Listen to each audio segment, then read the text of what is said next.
नमस्कार, मैं लोकेश सिंह, अनुदेशक राजकीय ITI civil Bareilly trade motor mechanic से आपके सामने आपको एक अगले लेक्चर के लिए प्रस्तुत हुआ हूँ। आज का हमारा जो लेक्चर है वो है आईसी इंजन का इंटेक सिस्टम। तो आईसी इंजन का इंटेक सिस्टम, इसकी हम आज बात करेंगे। अभी पिछले लेक्चर में हमने आपको बताया था कि जो वॉल्व होते हैं, हमारे जो इनलेट वॉल्व होते हैं, एग्जॉस्ट वॉल्व होते हैं, उनके बारे में बताया था।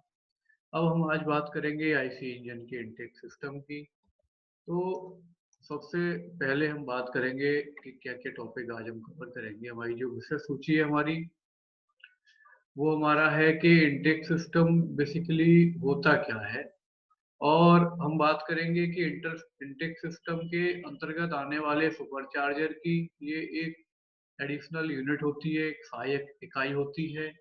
उसके बाद टर्बो चार्जर की बात करेंगे, कार्बोरेटर की बात करेंगे, एयर क्लीनर की बात करेंगे, इनटेक मैनिफोल्ड की बात करेंगे, इनटेक पोर्ट, और लास्ट में इनटेक वाल्व की बात करेंगे। ये सारी चीजें जो super charger, turbo charger, carburettor, air cleaner, intake manifold, inlet port और इनलेट वाल्व, ये सभी चीजें हमारी जो है इनटेक सिस्टम के अंतर्गत आती हैं। तो सबसे पहले अगर हम बात करेंगे कि इनटेक सिस्टम असल में होता क्या है।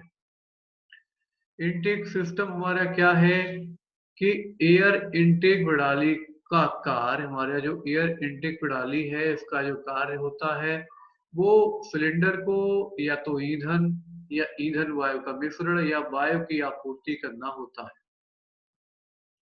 जब हम बात करते हैं पेट्रोल इंजन की, तो पेट्रोल इंजन में हमारा जो है, पेट्रोल इंजन में हमारा ईंधन और वायु दोनों का मिश्रण जाता है। जबकि डीजल इंजन की जब हम बात करेंगे, तो डीजल इंजन में हमारा केवल इससे वायु पहुंचती है तथा हमारा ईंधन जो है इंजेक्टर की मदद से पहुंचता है। तो बेसिकली हमारा जो इंटेक सिस्टम का काम क्या है कि ईंधन या ईंधन वायु के मिश्रण को इंजन दहन प्रक्रिया के लिए हवा में ऑक्सीजन की मात्रा जो होती है उसको वहां पहुंचाना होता है, जो इंजन के सिलेंडरों में ईंधन हवा के मिश्रण को इनलेट इनटेक या इनलेट वाल्व से भेजा जाता है। इसके जो मुख्य भाग हैं वो हमारे super charger, turbo charger, carburettor, air cleaner, intake manifold, intake port, intake valve. बहुत ज्यादा इसमें कुछ नहीं है। इसमें इतना है, इनटेक सिस्टम जैसे कि नाम से है, इनलेट या इनटेक सिस्टम जो हमारा होता है वो वातावरण की ऑक्सीजन को सिलेंडर में या चैम्बर कहिए, चैम्बर में पहुंचाने के लिए जो भी इकाइयां लगी होती हैं, जो भी यूनिट लगी होती हैं, वो हमारी इनटेक सिस्टम में आती है। तो सबसे पहले हम बात करेंगे सुपर चार्जर की। जो हमने बताया है सुपर चार्जर हमारा क्या है, तो सुपर चार्जर क्या है हमारा, ये एक एडिशनल यूनिट है, एक एडिशनल इकाई है। ये एक प्रकार का एक कंप्रेसर होता है, और इसको लगाने से क्या लाभ होता है कि हवा के दबाव या घनत्व को ये बढ़ा देता है। हवा के घनत्व या दबाव को, प्रेशर को बढ़ाने से या डेंसिटी को बढ़ाने से क्या होगा, यह इंजन के प्रत्येक सक्शन स्ट्रोक में अधिक ऑक्सीजन पहुंचाता है। मतलब हमारी जो चैम्बर में ऑक्सीजन पहले जा रही थी जब ये नहीं लगा था, और अब इसको लगाने के बाद हमारी जो कंबशन चैम्बर में ऑक्सीजन की मात्रा जा रही होगी वो अधिक जा रही होगी। अधिक ऑक्सीजन की मात्रा कंबशन चैम्बर में जाने से क्या होता है कि हमारा जो ईंधन होता है वो पूरी तरह से जल जाता है, अधिक ईंधन को ये जलाता है, जिससे जो पावर होती है वो बढ़ जाती है। और हमारा अनबर्न, हमारा जो फ्यूल होता है, बिना जला हुआ या अध जला हुआ फ्यूल, उसकी मात्रा कम होती है। बिना जला हुआ या अध जला हुआ फ्यूल जब हमारा इस तरह से उसमें चैम्बर में रहेगा, तो गाड़ियां हमारी नीला या काला धुआं ज्यादा देती है। सुपर चार्जर को पावर कहाँ से मिलेगी, इसकी पावर को इंजन के क्रैंक शाफ्ट से जुड़े एक बेल्ट, गियर शाफ्ट या चेन के माध्यम से यांत्रिक रूप में दिया जाता है। हमें ये बात हमने कल भी डिस्कस करी थी लास्ट लेक्चर में भी, कि जो पावर होती है, चाहे वो कैम शाफ्ट को देनी हो या सुपर चार्जर को देनी हो, तो वो हम क्रैंक शाफ्ट से ही लेते हैं, क्योंकि क्रैंक शाफ्ट पर ही पावर हमारी जनरेट हो रही है। तो सुपरचार्जर के लिए भी हम जब बात करेंगे पावर की, तो पावर सुपरचार्जर के लिए भी हमें कहाँ से मिलेगी? क्रैंकशाफ्ट से। बहुत बार प्रश्न आता है कि सुपरचार्जर को पावर कहाँ से मिलती है या कैमशाफ्ट को पावर कहाँ से मिलती है, तो दोनों के ही आंसर हमारे क्रैंकशाफ्ट है। अगला है टर्बोचार्जर। सुपरचार्जर के बाद अब हम बात करेंगे टर्बोचार्जर की। टर्बोचार्जर एक ऐसा उपकरण है जिसका उपयोग इंजन की शक्ति और दक्षता, एफिशिएंसी जिसे हम बोलते हैं, इसको बढ़ाने के लिए किया जाता है। आजकल गाड़ियों में टर्बोचार्ज इंजन आने लगा है। जैसे मार्केट में अभी हुंडई की वेन्यू आई है। वेन्यू में 1 लीटर का टर्बोचार्जर का इंजन भी आता है। क्रेटा में भी टर्बोचार्जर का इंजन आता है। तो टर्बोचार्जर के इंजन के आने से क्या होता है, इसमें एक टर्बोचार्जिंग का प्रोसेस बढ़ जाता है, जिससे पावर और एफिशिएंसी बढ़ जाती है। इसमें टर्बोचार्जर में एक एयर कंप्रेसर होता है। इसकी मदद से इंजन में जाने वाली हवा की मात्रा और घनत्व दोनों ही बढ़ जाता है। इससे इंजन की कार्य क्षमता बढ़ जाती है। इसमें टरबाइन के द्वारा संचालित कंप्रेसर का प्रयोग किया जाता है।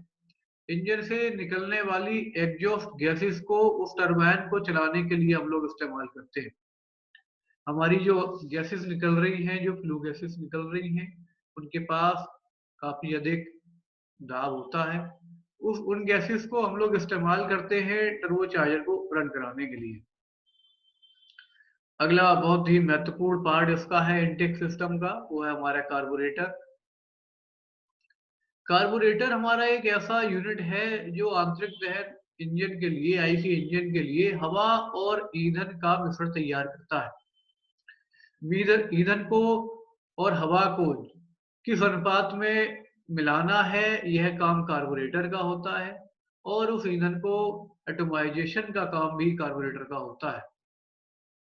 एक कार्बोरेटर ईंधन को एटमाइज करता है और वाष्पीकरण करने और स्पार्क इग्निशन की बदलती परिस्थिति के अनुरूप विभिन्न अनुपातों में हवा और ईंधन की आपूर्ति करता है। जैसे हमने सामान्यतः देखा है, जब हमारी गाड़ी कभी-कभी सुबह स्टार्ट नहीं होती है, चाहे वो हम टू व्हीलर की बात करें, स्कूटर की बात करें या बाइक की बात करें या फोर व्हीलर की, तो हम जो है चोक लगा के गाड़ी को स्टार्ट करते हैं। चोक लगाने से क्या होता है, ईंधन की मात्रा अब ज़्यादा चली जाती है इंजन में और हवा की मात्रा उतनी की उतनी रहती है, जिससे कि वो रिच मिक्सचर हमारा पहुँचता है।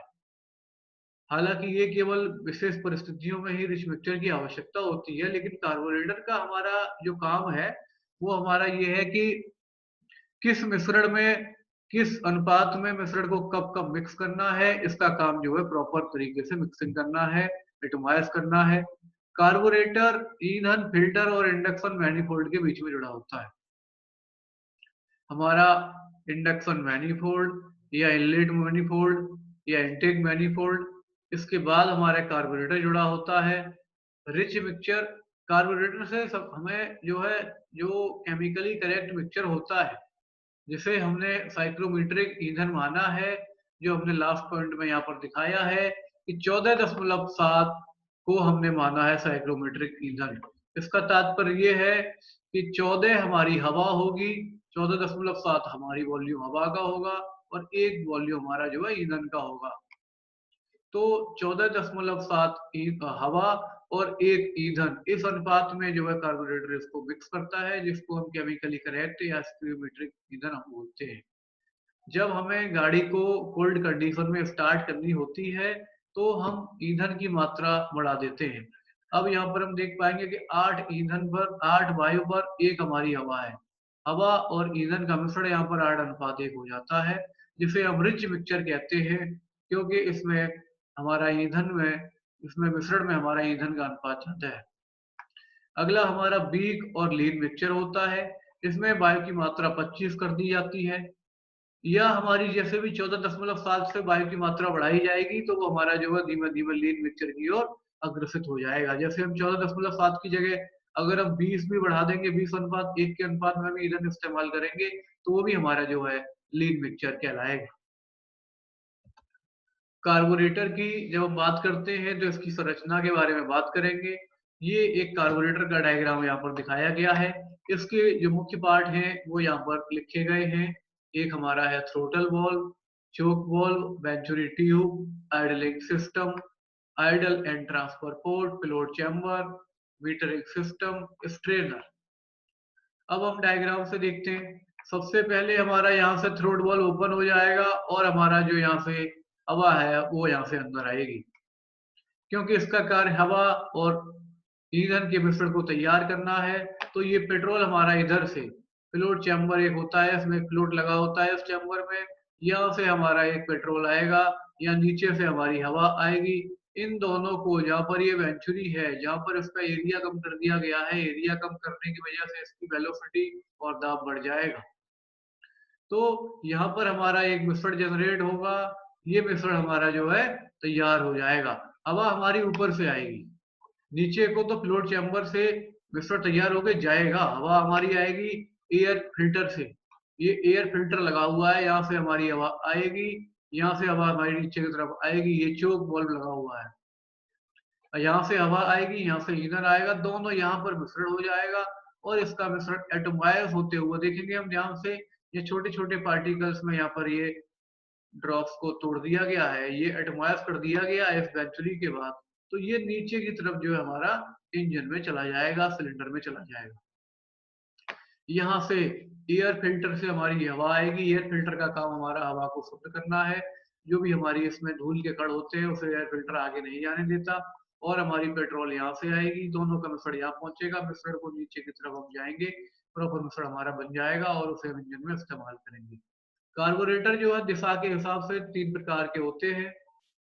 पहला हमारा होता है अप ड्राफ्ट कार्बोरेटर, दूसरा होता है डाउन ड्राफ्ट कार्बोरेटर, तीसरा होता है हमारा साइड ड्राफ्ट कार्बोरेटर। तो पहले डायग्राम में हम देख रहे हैं, पहला हमारा है अप ड्राफ्ट, अब अप ड्राफ्ट या अप ड्रॉट।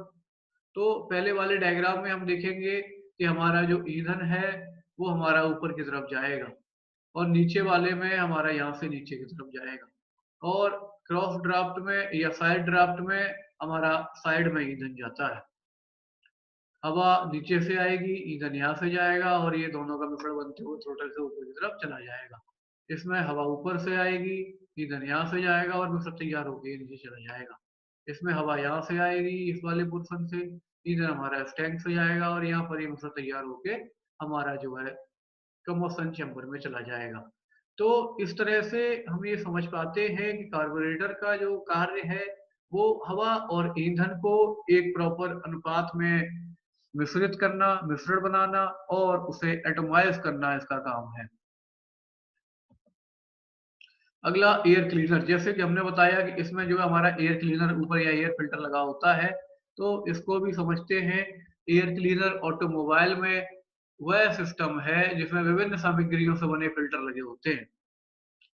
फिल्टर हमारे कई सामग्री अनेक-अनेक पार्ट से मिलकर बनाए जा सकते हैं, अलग-अलग मटेरियल के बने हो सकते हैं। जो इनलेट वायु है, उसमें जो ठोस कण, धूल, बैक्टीरिया, गंध जैसी बाहरी कण जो आते हैं, उसको हटा देता है हमारा फिल्टर और बदले में इंजन को जंग, घिसने और टूट-फूट जैसे दोषों से बचाता है। अगर हमारे इंजन में धूल चली जाएगी, तो हमारा इंजन जो है बहुत जल्दी खराब हो जाएगा। धूल के ज़्यादा बड़े पार्टिकल चले जाएँगे, तो उसका लाइनर भी खराब हो सकता है और दहन की गुणवत्ता भी खराब हो सकती है। प्रॉपर अगर धूल के कण चले जाएँगे, तो उसे बर्न करना, ईंधन को जलाना भी बहुत मुश्किल हो जाएगा। एयर क्लीनर का मुख्य रूप से यही काम है कि बाहर से आने वाले धूल, बैक्टीरिया, गंध जैसे ठोस पार्टिकल्स को ये रोक देता है। हमारा जो एयर क्लीनर है ये कई प्रकार का हो सकता है। पहला हमारा जो एयर क्लीनर का जो पार्ट है वो भाग है, पहला पार्ट जो हमारा है इसे है oil bath air cleaner. Diagram में हम देखेंगे कि ऑयल बाथ इसका नाम क्यों है, क्योंकि नीचे इसमें एक ऑयल का कप लगा रहता है। ट्रैक्टर में सामान्यतः इस प्रकार की ऑयल क्लीनर का हम लोग इस्तेमाल करते हैं, इस प्रकार के एयर क्लीनर का। नीचे हमारा एक ऑयल कप लगा रहता है। यहाँ से हमारी एयर इनटेक होती है, यहाँ से हमारी दोनों साइड से एयर इनटेक होती है और इसमें हमारी एयर जाती है। तो जो भारी पार्टिकल होते हैं, वो इस ऑयल में चिपक जाते हैं और शुद्ध हवा हमारी जो है एयर आउटलेट से बाहर निकल जाती है। ये हमारे मेन एलिमेंट हैं, ये एयर ट्यूब, यहाँ से हवा आती है। तो ये तेल स्नान या एयर क्लीनर का सामान्य प्रमुख यह है, इसका गुण यह है कि आने वाली हवा को सिस्टम के माध्यम से नीचे की ओर खींचा जाता है, जिसमें तेल रखा होता है, तेल स्टोर किया गया होता है। ये हवा के प्रवाह नीचे की ओर बढ़ने से पहले तेल की ओर जाने वाली दिशा में अचानक परिवर्तन करता है। फिल्टर आउटलेट के लिए हवा आसानी से दिशा बदल लेती है। हालांकि हवा में रह रही कोई भी गंदगी अपने घनत्व के कारण मुड़ नहीं पाती और सीधे तेल में फंस के रह जाती है। जितने भी बाहरी पार्टिकल हमारे होंगे, धूल के पार्टिकल या मिट्टी का कण या कोई और पार्टिकल है, तो वो सब हमारे तेल में डिप हो जाते हैं और हवा हमारी निकल जाती है। अगला हमारा होता है ऑयल सोक्ड एयर क्लीनर। यह लगभग पेपर एयर क्लीनर की तरह होता है, परंतु इसमें हवा को साफ करने के लिए नमदे या तार के महीन जाली का प्रयोग किया जाता है। ये हमारा कार में और टू व्हीलर में बहुत ज्यादा प्रयोग किया जाता है। ऑयल बाथ एयर क्लीनर जो है हमारा ट्रैक्टर में प्रयोग किया जाता है। इसमें नमदे और महीन जाली को लपेटकर क्लीनर एलिमेंट बना लिया जाता है। इसमें तेल में भिगा भिगा दिया जाता है, जिससे कि इस पर चिपक के पार्टिकल जो है वहीं के वहीं रुक जाते हैं। अगला हमारा है पेपर एयर क्लीनर या शुष्क एयर क्लीनर। ये भी हमारा टू व्हीलर में और कार में बहुत ज्यादा इस्तेमाल होता है। इसमें पतले कागज के बहुत से परतों का एक पाइप पे लपेट कर एक छेददार डब्बे बना कर दिया जाता है। इसमें बहुत सारे कागज को लपेट देते हैं, एक के ऊपर एक लपेटे रहते हैं और बहुत छोटे छोटे इसमें छिद्र होते हैं। उनके मध्य से केवल हवा ही पास हो पाती है। छन छन कर सक्शन स्ट्रोक में हवा चली जाती है। अब हम जो बात करेंगे इनटेक मैनिफोल्ड की, तो बेसिकली अभी तक हमने जितने पार्ट्स की बात की, हमने बात की सुपरचार्जर की, हमने बात की टर्बोचार्जर की, हमने बात करी कार्बोरेटर की। वो सभी पार्ट जो है इनलेट मैनिफोल्ड का ही हिस्सा होते हैं। लेकिन ये कास्ट आयरन का पार्ट है जिसको हम इनलेट मैनिफोल्ड बोलते हैं, ये इसी में अटैच होता है। इसको जोड़ने के लिए एक रबर का गैस्केट लगा होता है, ये इसके बोल्ट हैं जो इसमें लग के ये कस जाएगा। तो ये इंजन का वह पार्ट होता है जो हवा और ईंधन के लिए सिलेंडर तक पहुंचाता है। इनटेक मैनिफोल्ड या इनलेट मैनिफोल्ड कहते हैं। यहाँ इसके इस वाली ओर हम कार्बोरेटर को जोड़ देते हैं, यहाँ से नीचे से हवा आती है। तो ये हमारे इनलेट मैनिफोल्ड सभी भागों को मिलकर इनलेट मैनिफोल्ड बनता है। और ये अलग से इस प्रकार का एक मैनिफोल्ड लगता है, जिसमें एक तरफ से हवा जाती है और एक दूसरी तरफ इनलेट मैनिफोल्ड के किसी एक युक्ति से ये जोड़ दिया जाएगा। अगला हमारा है इनटेक पोर्ट। इनलेट मैनिफोल्ड के बाद हम बात करेंगे इनटेक पोर्ट की। तो ये जो हमारा ब्लू वाला पोर्शन है, जो डार्क ब्लू वाला पोर्शन है, जिसमें ये इनटेक वॉल्व लगा हुआ है, ये डार्क वाला ब्लू डार्क वाला ये बड़ा वाला पोर्शन है। ये पूरा पोर्शन हमारा कहलाता है इनटेक पोर्ट। ये हमारे जो पोर्ट होते हैं, इन पोर्ट्स के अंदर ही हमारे बॉल फिट होते हैं। ये हमारा एग्जॉस्ट पोर्ट हो जाएगा किसी प्रकार से। इसके अंदर जो हमारा एग्जॉस्ट बल्ब लगा होगा, क्योंकि हम जानते हैं इनलेट वाल्व तभी खुलता है जब हवा और ईंधन का मिश्रण इसमें से आना होता है या हवा इसमें से आनी होती है। तो ये नीचे की तरफ चला जाएगा, खुल जाएगा। तो हमारा इनटेक पोर्ट इसके लिए एक स्पेस का काम करता है। इनटेक पोर्ट इंजन के एयर इंडक्शन सिस्टम का आखिरी हिस्सा होता है। इनटेक पोर्ट हमारा एयर मैनिफोल्ड या एयर इनटेक सिस्टम या एयर इंडक्शन सिस्टम का आखिरी हिस्सा है। इसके बाद सीधा हमारा कंबशन चेंबर आ जाता है। इसमें हमारी हवा और ईंधन का मिश्रण जाता है। नीचे हमारी ये पिस्टन लगी है, यहाँ से हमारा ये स्पार्क प्लग लगा होता है। यह इनलेट मैनिफोल्ड को कंबशन चेंबर से कनेक्ट करता है। इनलेट मैनिफोल्ड इनटेक पोर्ट के ऊपर जितनी भी युक्तियां इसमें लगी होंगी, चाहे वो कार्बोरेटर हो या सुपर चार्जर टर्बोचार्जर हो, उन सबको इनलेट मैनिफोल्ड को ये हमारा इनटेक पोर्ट कनेक्ट करता है। ये एक जरिया हो गया कनेक्ट करने का हमारा कंबशन चैम्बर से। आगे हम बात करते हैं इनटेक वाल्व की। कल भी हमने अपने लेक्चर में बात की थी इनटेक वाल्व की। तो किसी भी बहने वाली गैस, गैस से क्या तात्पर्य है, इंजन में देखिए हमारा जो है, जो सीएनजी गाड़ियां होती हैं या एलपीजी गाड़ियां होती हैं, जो सीएनजी होती हैं उसमें तो गैस पे ही चलता है। हमारा पेट्रोल इंजन पे ही सीएनजी चल जाता है। तो इसलिए हमने यहाँ पर गैस बताया है। तो कोई भी बहने वाली गैस हो या तरल पदार्थ हो, मतलब लिक्विड हो, इसके मार्ग को आवश्यकता अनुसार खोलना और बंद करने के लिए जो भाग प्रयोग होता है, आवश्यकता अनुसार खोलना और बंद करना वाल्व को, इसके हिसाब से हमारी हवा और ईंधन का मिश्रण अंदर आता है। जो भी वाल्व टाइमिंग के हिसाब से वाल्व खुलते रहते हैं। तो जब कब कौन सा प्रोसेस होना है, कब सक्शन प्रोसेस होना है, कब कंप्रेशन का प्रोसेस होना है, कब हमारा पावर का प्रोसेस होना है, कब हमारा एग्जॉस्ट का प्रोसेस होना है, इन प्रोसेसेस के हिसाब से हमारे वाल्व को खुलना और बंद होना बहुत जरूरी है। जैसे कि हम बात करेंगे हमारा सक्शन स्ट्रोक। अगले डायग्राम में हम आपको दिखाते हैं, ये हमने एक इंजन का डायग्राम बनाया है, सिंगल सिलेंडर इंजन का एक डायग्राम समझाने की कोशिश की। तो ये हमारा इनलेट वाल्व है, ये हमारा एग्जॉस्ट वाल्व है। तो जैसे ही फ्यूल और ईंधन ईंधन और हवा का मिश्रण, फ्यूल का मिश्रण या चार्ज कहिए, चार्ज हमारा हवा और ईंधन के मिश्रण को हम चार्ज कहते हैं। तो ये इनलेट वाल्व हमारा नीचे चला जाएगा, मतलब ये ओपन हो जाएगा। और जैसे ही ये टॉप डेड सेंटर से बॉटम डेड सेंटर तक हमारी पिस्टन जाएगी, तब तक ये इनटेक होता रहेगा हमारा ईंधन या डिस्चार्ज चार्ज। जैसे ही हमारी पिस्टन नीचे से ऊपर की ओर आना शुरू हो जाएगी, कंप्रेशन स्ट्रोक होगा, उस समय हमारा दोनों ही वाल्व हमारे बंद हो जाएंगे और बंद पूरी कंडीशन में बंद रहेंगे। और उसके बाद स्पार्क हो जाएगा। अगला प्रोसेस हमारे कंप्रेशन होगा, कंप्रेशन में भी दोनों वाल्व बंद रहेंगे। उसके बाद हमारा एग्जॉस्ट के टाइम में जब पिस्टन नीचे से बॉटम डेड सेंटर से टॉप डेड सेंटर की ओर आएगी, तो ये वाल्व हमारा एग्जॉस्ट वाल्व खुल जाएगा। कहने का तात्पर्य ये है कि हमारे जो इनटेक वाल्व है, वो कब खुलना है, कितनी डिग्री पर खुलना है, कितनी देर तक वो खुलना है, कब तक बंद रहना है, ये हमारा इंजन की प्रक्रिया के हिसाब से हम लोग निर्धारित करते हैं। तो ये हमने आज आपको बताया, थोड़ा सा हम डिस्कस कर लेते हैं बहुत जल्दी से, क्या क्या टॉपिक हमने आज बताया आपको। तो आज का हमारा टॉपिक था आईसी इंजन का इंटेक सिस्टम। हमने इंटरनल कंबशन इंजन का इंटेक सिस्टम के बारे में बात किया है। तो हमने बताया कि इंटेक सिस्टम के अंतर्गत super charger, turbo charger, carburettor, air cleaner, intake manifold, intake port और इनलेट वाल्व आता है।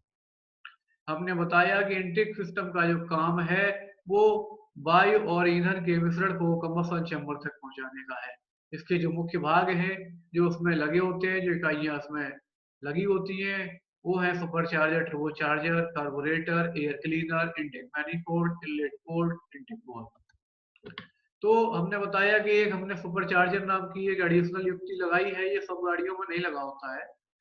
सुपर चार्जर एक प्रकार का कंप्रेसर है, जो हवा का दबाव और घनत्व बढ़ा देता है। जब ये इंजन में घनत्व बढ़े हुए प्रेशर और डेंसिटी की जब हवा पहुंचती है, तो ऑक्सीजन का जलना इजी हो जाता है, जिससे कि आपकी burning of the fluid, combustion chamber में कंबशन ऑफ द फ्लूइड बहुत अच्छा होता है। और उसको जो पावर मिलती है, वो क्रैंकशाफ्ट की मोशन से मिलती है। अगला है टर्बो चार्जर। आजकल टर्बो चार्जर गाड़ियां भी आ रही हैं, ये पेट्रोल गाड़ियों में जनरली लगाया जाता है। और इसको लगाने से क्या होता है कि हमारा जो एग्जॉस्ट गैसेस जो होती हैं, हमारी गर्म हवा जो एग्जॉस्ट से निकलती हैं, उन्हीं हवा को इस्तेमाल करके एक टरबाइन सी बना देते हैं, टरबाइन सी लगी होती है, उन्हीं गर्म हवा को उस टरबाइन से चलाते हैं। और ये भी एक कंप्रेसर की तरह काम करता है, जिससे हवा की मात्रा और घनत्व को बढ़ा देते हैं। उसके बाद हमने कार्बोरेटर की बात करी है कि कार्बोरेटर का काम क्या होता है, हवा और ईंधन को प्रॉपर मात्रा में मिश्रण करना, एटमाइज करना। कार्बोरेटर के हमारे क्या क्या भाग होते हैं, क्या क्या बनावट होती है, ये हमने आपको बताया। कार्बोरेटर 3 प्रकार का हो सकता है, अप ड्रॉप, डाउन ड्रॉप और साइड ड्रॉप। उसके बाद हमने बताया कि एयर क्लीनर का ये काम होता है कि वातावरण से जो हवा आती है, उसमें जो हमारा धूल के कण होते हैं, पार्टिकल होते हैं, उनको ये रोक देता है। 2 प्रकार के एयर क्लीनर की हमने बात की, ऑयल बाथ एयर क्लीनर, दूसरा हमारा ऑयल सोक एयर क्लीनर, तीसरा था हमारा पेपर एयर क्लीनर। अगला हमने बताया कि इनलेट मैनिफोल्ड, ये सभी हिस्सों को मिलाकर हमारी जो युक्ति बनती है, उसको इनलेट मैनिफोल्ड कहते हैं। इनटेक पोर्ट हमारा आखिरी हिस्सा है Indian induction air induction system का, जिसमें हमारे पोर्ट में वाल्व लगे रहते हैं। हमने उसके बाद बात की वाल्व की। तो वाल्व हमारे जो है, किसी भी बहने वाले गैस तरल पदार्थ को आवश्यकता अनुसार एक खोल के उसको सिलेंडर के अंदर पहुंचाते हैं। हमने यहाँ पर 2 वाल्व दिखाने की कोशिश की है और प्रक्रिया को हमने समझाया। तो इस प्रकार से हम पूरी प्रक्रिया को समझ सकते हैं। इस प्रकार से हमने आईसी इंजन के इनटेक सिस्टम को, जिसमें कि हमने आपको कार्बोरेटर, सुपरचार्जर बताया, टर्बोचार्जर बताया, एयर क्लीनर के बारे में बताया, इनलेट मैनिफोल्ड के बारे में बताया, इनटेक वाल्व के बारे में बताया। तो ये आज के लेक्चर में इतना ही था। धन्यवाद। कल हम नए लेक्चर के साथ पुनः प्रस्तुत करेंगे नया लेक्चर। तब तक के लिए आप धन्यवाद। इसे पढ़ें, अपनी जानकारी बढ़ाएँ।